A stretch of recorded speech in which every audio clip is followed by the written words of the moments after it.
Je voudrais le féliciter par la même occasion pour l'innovation qu'il apporte au sein de la politique togolaise, surtout au sein de la classe politique de l'opposition. Parce que s'il y a un reproche qui est fait à la classe politique de l'opposition, c'est le fait que les partis et leurs chefs ne sont pas porteurs de projets.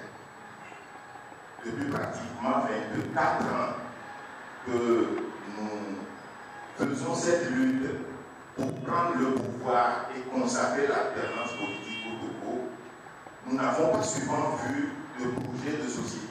Ça, c'est une innovation. Je pense que ça va instaurer une autre culture au sein de cette opposition.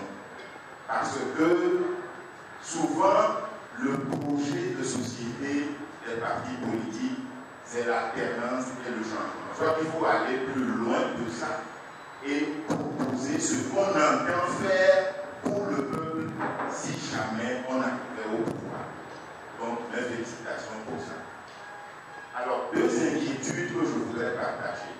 Alors, la première, c'est que j'ai le sentiment, parce que par ailleurs, je voudrais dire que j'ai eu l'occasion de lire le livre comme le professeur Papouli. Je l'ai détecté, je l'ai beaucoup apprécié parce qu'il est composé de deux parties. D'abord, l'histoire même de celui qui veut devenir président de la République. Il faut se faire connaître qui on est et quel est le parcours que l'on a.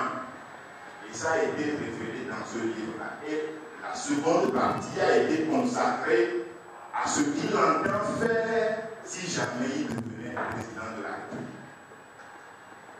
Alors, il y a eu un projet qu'on nous a présenté tout à l'heure, mais je veux partager cette réflexion avec à la fois l'orateur ou les orateurs et l'assistant.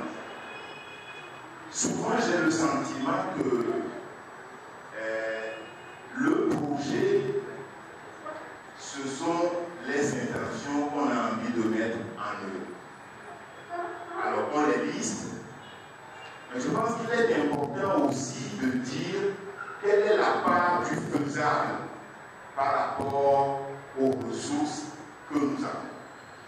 Parce qu'on ne peut pas arriver au pouvoir et tout faire. M. Albert Olympio a beaucoup d'ambition, il a décrit beaucoup de choses, mais quelle est la part du faisable au regard des possibilités de notre État? C'est la raison pour laquelle je tiens à souligner qu'il est un peu difficile. Ce n'est pas un détournement des partis de l'opposition. Je pense qu'il est un peu difficile pour nos partis politiques de l'opposition, dans une situation de non-alternance où la plupart des hommes politiques de l'opposition ne sont jamais allés au pouvoir, de connaître l'État, l'administration, les problèmes que pose la résolution des problèmes lorsqu'on est au pouvoir, les chiffres, puisque par ailleurs les chiffres ne sont pas publiés ici. Quelles sont les recettes de l'État? Quelles sont les dépenses? Quelles sont les vraies possibilités? Et pour moi, lorsqu'on n'a pas la dimension d'État, lorsqu'on n'a jamais participé à la gestion du pouvoir, il est difficile de connaître ces choses-là. C'est pour cela que je dis qu'il est important, lorsqu'on présente un projet de société, de fouiller encore plus pour savoir, au vu des possibilités de notre cas, qu'est-ce qui est faisable et qu'est-ce qui ne l'est pas. Ça, c'est une réflexion que je voudrais partager. Deuxième réflexion que je voudrais partager, c'est quelle est la conception que le parti des Togolais se fait de la conquête du pouvoir. Parce que par ailleurs, nous sommes dans un pays où le pouvoir politique est confisqué. Le projet de société, il faut arriver au pouvoir pour pouvoir le mettre en œuvre. Mais comment on fait déjà pour arriver au pouvoir lorsqu'on sait que souvent les élections ne sont que de simples formalités qui permettent au pouvoir politique, au parti au pouvoir de se maintenir. Les élections maîtrisée par le parti au pouvoir. Alors, quel est l'apport du parti des Togolais dans la réflexion pour la conquête du pouvoir? Comment le parti des Togolais entend-il conquérir le pouvoir pour mettre en œuvre ses projets politiques? Et puis, je voudrais faire une proposition.